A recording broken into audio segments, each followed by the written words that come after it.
Hi, my name is Tinty, and you are listening to Paper Trails. Today, we are broadcasting from the unceded Musqueam, Squamish, and Tsleil-Waututh territories. The Paper Trails podcast is a space where we try to make sense of society, culture, and identity. You can expect some jokes, fun, and maybe some tears too. On today's episode, we cover Women Who Code, the Vancouver chapter. Women Who Code started as a community group in 2011 when a handful of technologists decided they wanted to change the industry experience for women engineers. Yes!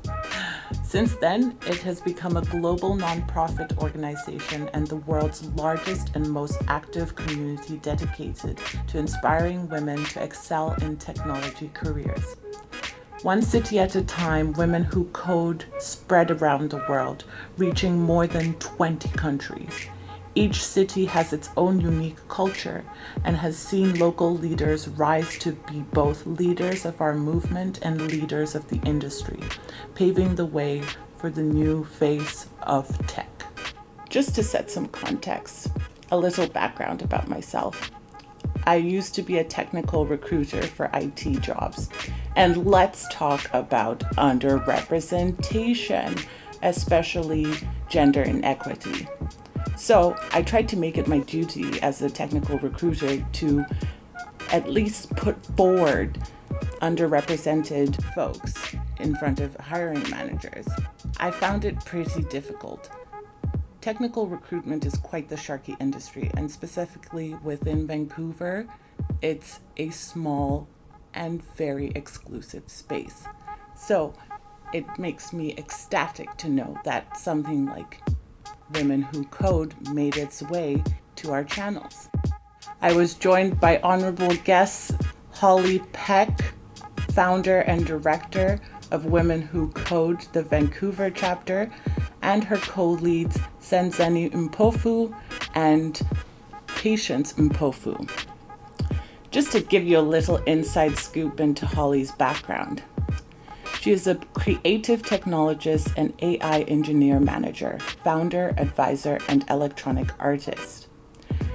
She has a BA from Princeton University and a background in AI, robotics, and cognitive computing.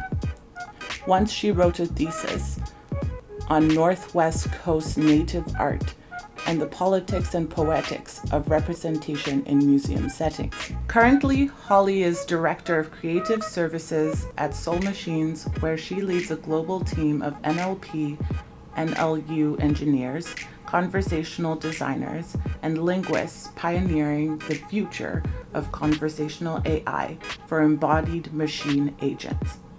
Previously, Holly was Director of Human-Robot Interaction, HRI, at Humanoid Robotics Company, where she built AI-powered cognitive architecture for humanoid robots and created IP around future of ethical human-robot interaction.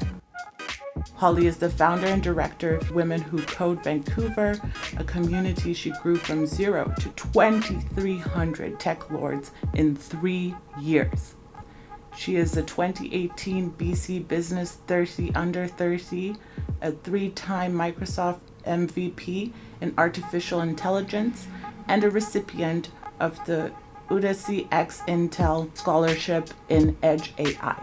Recently, she was profiled in the YouTube docuseries The Age of AI, narrated by Robert Downey Jr., the first episode of which has been seen by over 41 million views. Holly first contemplated humanness while excavating Neanderthal bones in France. Since her creative and engineering projects have explored human and machine learning, robotics and embodiment, and memory and ritual. On weekends, Holly programs polyphonic synthesizers, does machine learning, and develops 35 milliliter film. In 2018, she released her first electronic album called Nobody as a part of her first synth pop project, Nui. She has a fondness for breakfast, architectures, and black latex. Yes, honey, I love it. I'm here for it. Without further ado, introducing Holly Peck, Senzeni Mpofu, and Patience Mpofu. Thank you for being here. And I just wanted to have a chat and figure out, how it all came to be for the audience to just get a bit of background. I'll give the floor to you, Holly. Okay, awesome. Thanks. I'll just talk about the origin story because it's the namesake of the podcast. And then Senzeni and Patience, you guys can have the stage for to talk about upcoming events this year. So as most things start in my life, it started with intense frustration of the status quo and me being relatively angry with how things are. Interestingly, I don't have a technical engineering background. I pivoted to software development after university. I studied anthropology in university, so I was really interested in humanists and cultures and all that stuff. And it was in New York when I was studying software engineering that I went to a meetup, a Women Who Code meetup, for the New York chapter, because we are the largest global organization for technical women in the world. And there was an engineer there, and she was such a badass. I was like, this woman, what she was saying was like a voice in the desert to me. And I keep using that phrase because it was true. And she was a Black engineer, and I thought she was the coolest person I'd ever seen on the face of the planet. She was just talking about the technical projects that she had like worked on and was just like doing such cool stuff. And so that moment really stuck with me. And when I went back to Vancouver from New York, I wanted to check out the local engineering meetup scene. And I went to a really prominent meetup in Vancouver, not going to mention the name.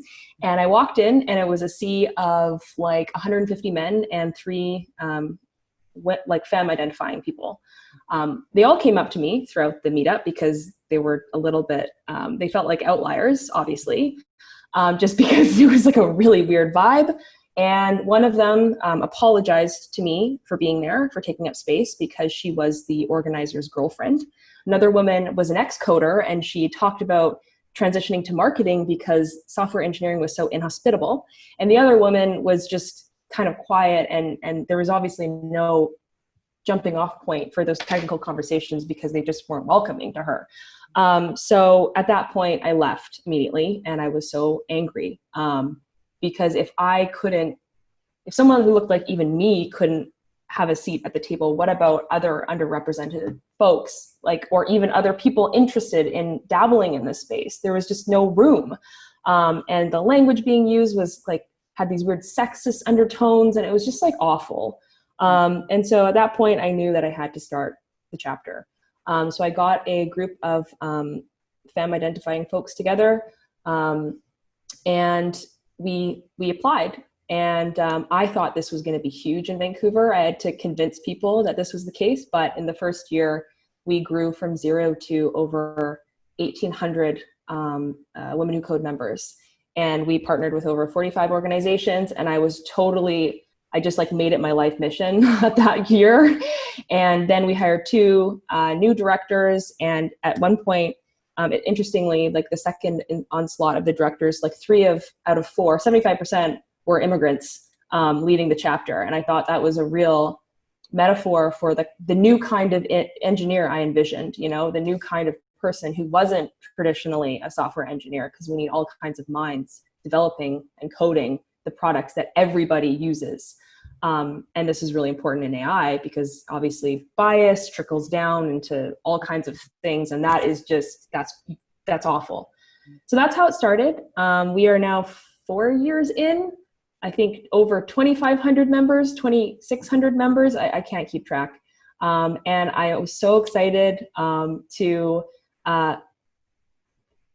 meet Senzeni and Patience at a other meetup. Well, actually, I met Senzeni at another hardware meetup, and she was wearing the coolest blazer, the hot pink blazer, and I was like, "Okay, you are cool."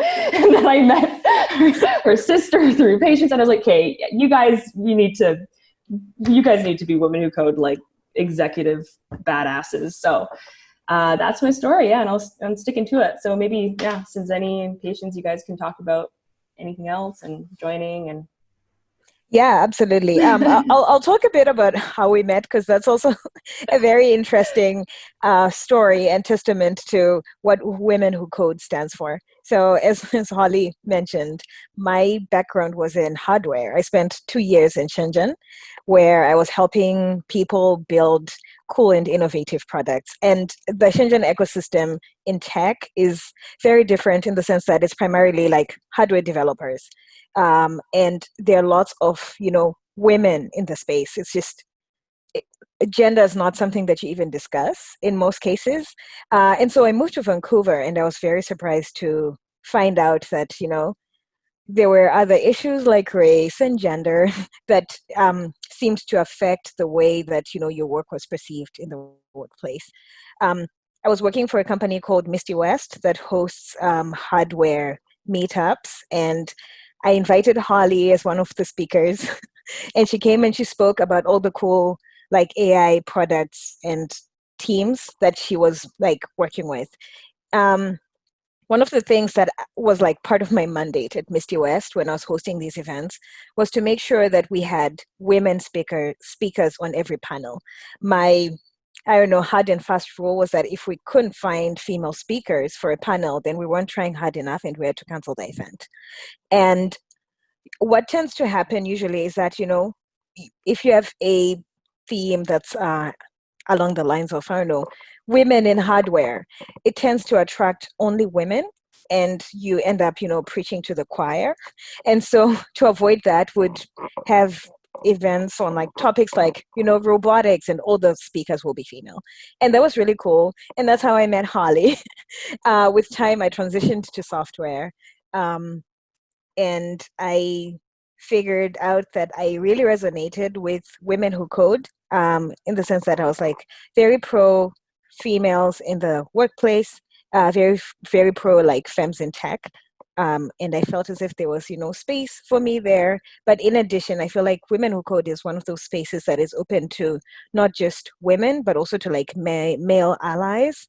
And it's just great to be a part of that community, regardless of what your background in tech is, and also how you identify. As long as your mission aligns with that of Who Code, there is space for you. That's awesome. It's the sort of reimagining of space and place and what positions folks have in it. Because, often when we try and dedicate spaces, it can lead into isolation of particular representation. So I really like that it's all encompassing, as long as the values align. Yeah, so I am gonna maybe talk a little bit about my background because the story of how I joined Women to Who Code is not that fascinating. I was introduced to Holly by my sister Senzeni.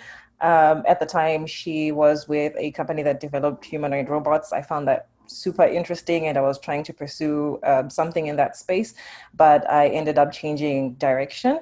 But I mean, for as long as I've been a software developer, which is like since 2013 professionally, I have not been in a space where there were a majority of them identifying people who were software engineers or were technical.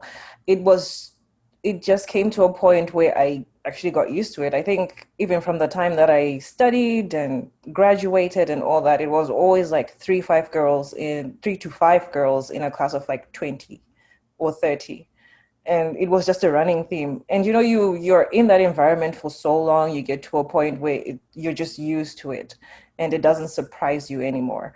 But it would bother me sometimes, because it was much easier. I find it much easier to connect with like femme identifying people versus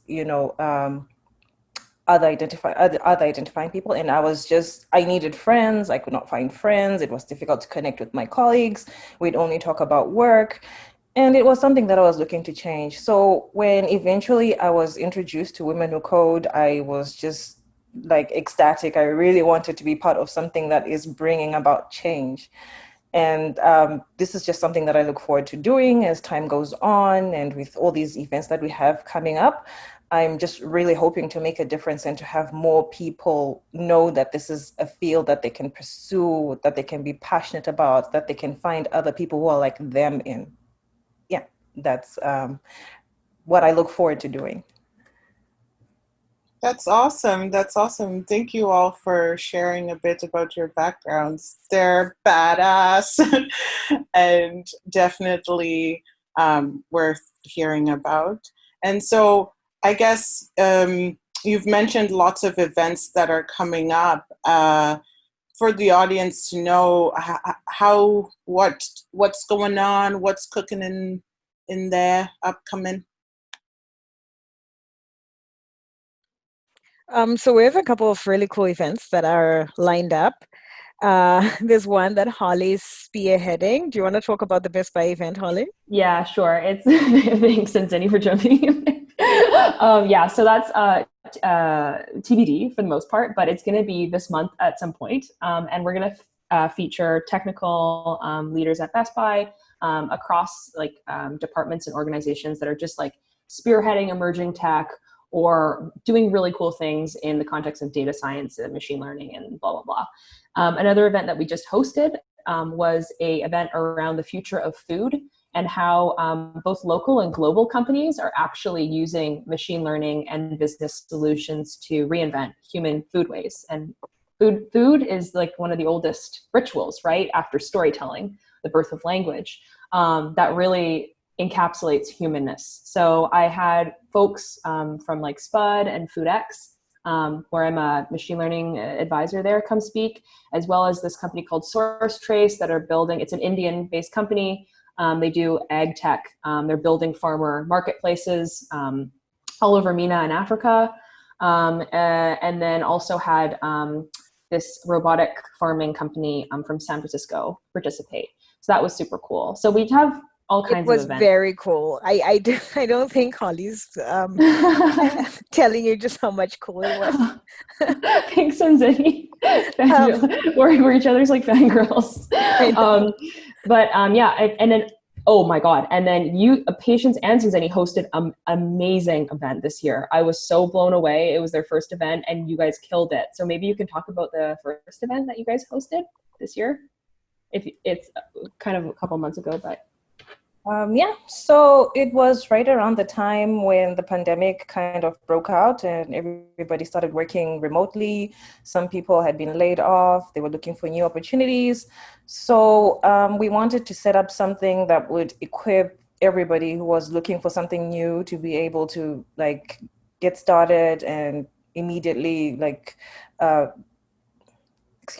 So we wanted to be able to equip people to go out there and find opportunities that suited them, that would help them to get started right off the bat working remotely. And we had a lot of awesome speakers who came in who'd been working remotely for the past couple of years, maybe like 3-5 years, and they had a lot of experience to share with us. We were so fortunate because they really went all out. They set up like an awesome package that we shared with everybody. They were so open with their experiences. It was awesome. It was unprecedented, and we're so grateful for them still up until now, because we still have that material and people are requesting it and we're still sending it out. It was really awesome. And this was at, oh, sorry, Zenzi, go ahead. Sorry, what I've really enjoyed about the events that we've hosted so far is that we've had a wide variety of speakers with regards to like background of speakers and also geography. For the last event, we had speakers calling in from India, and we had participants from like all over the world, and it was just really cool to see the world come together at a time where we can't be physically in one location. Yeah, that was cool. And what I was going to say about what Patience was describing was, like, I was so impressed because this event was in March, like right when people are like navigating how to work Zoom, and Patience and Zenzi just like totally took the initiative, set up remote work, finding remote work 101. It was like so amazing because at that point people were just starting to, lose their jobs, and it was so awesome. And it's still all like Patience said, like it's still that event is still giving back. We're still sending material out to folks. So it was so awesome. Yeah. That's Um, sorry. Go ahead. we have another event coming up in October. Also, exact date TBD, but we're nailing down the final logistics for it. We are going to be having a virtual recruitment fair, which I am particularly excited about because we talk a lot about, women excelling in their careers, but it's incredibly difficult to find good talent. That's the line that people throw at you when you're trying to recruit. And so we're trying to remove all of those barriers that are stopping people within our community from having access to good, well-paying, and meaningful employment. So that's going to be in October. Our partners are not just going to be Vancouver companies. We are looking high and wide for companies that have remote work so that whoever wants to work in tech can do so. And we don't think that geography and physical location should be a barrier. Absolutely. One of the things I found when I was working in recruitment was the fact that there weren't enough conversations happening for underrepresented communities to know which jobs they should be going for and the rates that they should be asking for. So I really like hearing about those types of events because, that's something that I've leaned into more now post-recruitment is working one-on-one with clients on resume building, interview coaching, and building that, internal self-awareness to be able to present well. So it goes hand in hand with the work you're doing in terms of making sure they're aware of the opportunities that are available and how to take control and be confident in that move. Yeah, absolutely. One of the things that we've also realized is that there are lots of mid-sized and small startups that are also looking for diverse talent, but they do not know where exactly to go. And there are lots of organizations that have built communities like ours that charge people exorbitant fees for them to post jobs. And part of what we're trying to do with this event is to make it more accessible for small companies to have access to high caliber talent as well. Because we believe that the barriers on both sides, underrepresented people and minorities are finding it hard to find these good jobs, and small companies that can't afford to pay lots of money to get the talent that they're looking for also find it hard to have these positions that they have open filled. Yeah, so I just wanted to kind of dive in and see how the effects of the discussions and protests around the racial injustices have affected the tech workspace. There's been lots of mandates coming out from different companies, but I'm wondering from the foreground how it looks. Another interesting aspect of diversity is just speaking out on behalf of those who do not tend to speak out for themselves. And I have seen lots of allies stand up on my behalf, especially when something happens that I don't even notice because, I've been in tech for several years and I've just normalized some behavior that really shouldn't be okay. And that's been really interesting to watch from the inside. I think you said something really brilliant, and that's to denormalize being corrected for bad behavior. And I think it's really important to feel comfortable with being corrected, both as an ally and even yourself being in a, maybe an environment that's been colonized by a really, by something awful. So I don't know. I think it's really good. As a, AI hiring manager, I have an imperative to see, to pull up to my position underrepresented folks in engineering, because my team, I manage engineers and designers. So that's been actively what I've tried to do, from the get-go. Especially not even just women, but,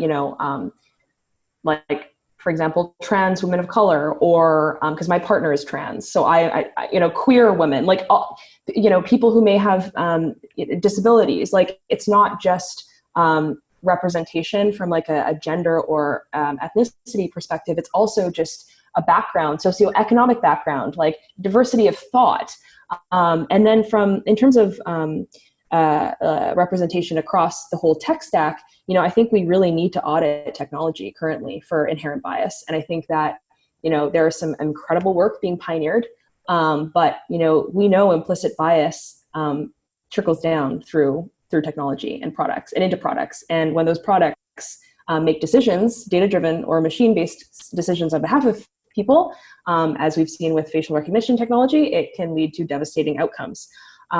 Especially with predictive policing. So it's imperative. One thing that I'm happy about is the actions that companies are taking now. Like it's nice to use being actively anti-racist as a marketing gimmick, but unless there's action, like action-oriented stuff, like a plan in place, it means nothing. And frankly, that's even more upsetting to me because I've seen what I call diversity washing since I joined the D&I space. And what that looks like is you go on a website and you see, maybe the one woman engineer used as marketing material on the front page, and then you take a look at their board and it's an all white male board. And you're like, well, that means nothing. Thanks for tokenizing. I think that's great what Microsoft is doing. I'm doing that with my company as well. It's just, I'm glad there's action. It's just awful that the action had to be precipitated by, the murder of George Floyd. I think that's, but yeah, I'll end my rant. Yeah, I think it's actually been good to see the uptick in the number of recruiters that are trying to actually fill positions with people who are from diverse backgrounds, it's amazing. But on the other hand, me and my colleagues have had several instances where we're just contacted for the sake of being contacted because we are from a diverse background and not particularly skilled for a position. So I think that's also something that most companies need to take also under consideration, that you can't just tokenize and just hire somebody just because they're diverse. They need to be skilled, and people actually want to be acknowledged that they're skilled, not just hired because they're diverse. Yeah, you touched on something that is actually really frustrating. There are lots of hiring managers who reach out to you just to tick the box of, oh, we interviewed 10 candidates, one of whom was Black or one of whom was female. And that's not okay because a lot of time and sweat goes into preparing for interviews. And it's just really, it's sometimes very transparent what some of these hiring managers are doing. And I understand that they're trying to increase their pools, but I think they should be doing more work than they currently are doing.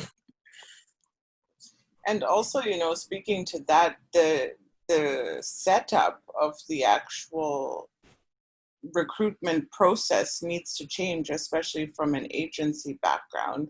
That KPI structure is the death of everything that would like to achieve, that quota, that, key performance index is what leads to the lack of human interaction, because then you've got your managers breathing down on you, being like, you have to be calling this many people at a time. You have to make sure you've submitted this many.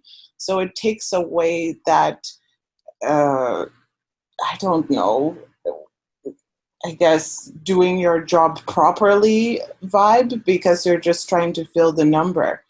And so the restructuring internally has to change. However, it's a money-making industry, recruitment agencies. So, yeah, I think there needs to be actually more rules put in place, firm ones, whether, yes, they've put in laws to increase the diversity, but like you're saying, alongside quota, it doesn't work in a sales environment to kind of input those type of rules. I think it's just good to acknowledge that we've made some progress and people are aware of the issue and they're working towards a solution that will work for everyone. But it will take some time to really refine that solution to get to a point where everybody is considered based on merit for whatever position they're looking to get into. You're completely right. And it is coming through the education of clients as well that are looking for new talent and having them restructure. So it's a whole line of folks that just need to be engaging in conversations just like this and figuring out where the gaps are so that we can work collectively to bridge them. I just wanted to thank you for joining today and, speaking about your experiences. I guess we could just leave off on a note of letting the audience know how they can gain more access to learning about you and where to potentially join in the groups and whatnot. Just, some basic information.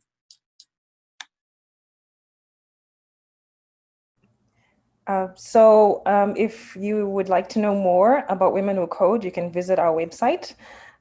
We've got a list of all the chapters that we have within globally. And there's also contact information for the Vancouver chapter of Women Who Code. And if you do use that channel to contact us, we will be contacted and we will contact you immediately and make arrangements for you to either volunteer if you're interested in volunteering or provide more information if that's what you're looking to find from us.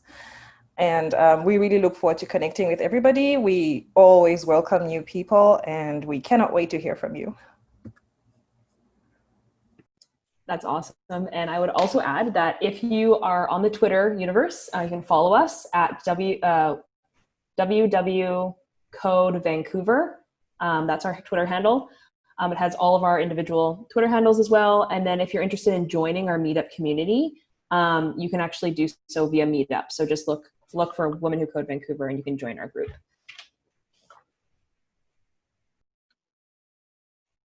Awesome. Yeah, we're also on LinkedIn. Holly Pack, Patience Info, for instance, and Info. Wow, this is 3 different information. That's great. Information overload. Yeah, that's it. That's all we have. I love it. I love it. I'd definitely love to chat further about other topics that I would have loved to get into. However, this is the beginning of the conversation because especially if anyone in the audience has been thinking or skeptical about pursuing coding courses or what have you, here we have it, a team who's doing it and thriving, and there is a community out there for you. So I thank you all again, and yes. Thank you so much for having us. Yeah, thanks a lot. Much. Yeah, thank you. We'll totally keep the conversation going. Maybe when Zoom gives us more time and and yeah, first of many.